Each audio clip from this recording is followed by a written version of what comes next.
नाहजुल बलागा में मौला अली अलैहि सलाम का खुतबा, मैं हैरान हूं कि शिया ने इतना बड़ा खुतबा ओवरलुक किया हुआ है जिसमें हजरत अली अपने बेटे को कहते हैं कि तुम उसकी औलाद हो जिसने अनकरीब मर के मट्टी हो जाना है, तुम उसकी औलाद हो जिसने अनकरीब मर के मट्टी हो जाना है, तुम उसकी औलाद हो जिसने अनकरीब मर के मट्टी हो जाना है। ये मौला अली रदी अल्लाह तआला के ऊपर बदतरीन मिर्जा जलमी का बहतान है। नाहजुल बलागा पूरी की पूरी आप पढ़ के देख लें, शुरू से लेकर आखिर तक मौला अली रज़ी अल्लाह तआला के किसी खुतबे के अंदर इस तरह के कोई लफ्ज़ मौजूद नहीं है जिसका तर्जुमा ये बनता हो कि मैंने भी एक दिन मर के मट्टी हो जाना है। मर के मट्टी हो जाने का जो दावा मिर्ज़ा जलमी ने करके मौला अली रज़ी अल्लाह तआला पर बहतान बांधा है, ये मौला अली की शदीद तौहीन और गुस्ताखी है। ये उर्दू तर्जुमे के साथ नाहजुल बलागा हमारे पास मौजूद है, इसको पढ़ लें।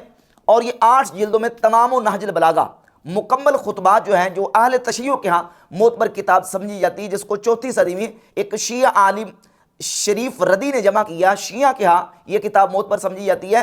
दोनों किताबों के अंदर मौला अली रदी अल्लाह तआला की तरफ जो मंसूब खुतबात हैं, उनमें से किसी खुतबे के अंदर कोई ऐसा लफ्ज़ मौजूद नहीं है जिसका तर्जुमा ये होता हो कि मैंने एक दिन मरकर मट्टी हो जाना है। यह मिर्ज़ा जलमी ने बदतरीन गुस्ताखी और तौहीन का इर्तिकाब किया है और इसमें मौला अली रदी अल्लाह तआला की बेअदबी की गई है।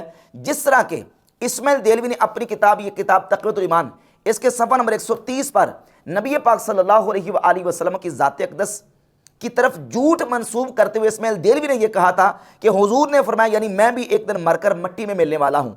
अल-अयाज़ु बिल्लाह ताला, नबी पाक अलैहिस्सलातु वस्सलाम की कोई ऐसी हदीस मौजूद नहीं है। जिस तरह इस्माइल देलवी ने नबी पाक अलैहिस्सलातु वस्सलाम की ज़ात अक़दस पर झूठ बांधते हुए गुस्ताखी और कुफर का इर्तिकाब किया, इसी तरह मिर्ज़ा जलमी ने मौला अली की ज़ात अक़दस पर झूठ और इफ्तरा बांधते हुए गुस्ताखी का इर्तिकाब किया है। मौला अली के किसी खुतबे में यह मौजूद नहीं है कि मैं भी एक दिन मरकर मट्टी हो जाने वाला हूँ।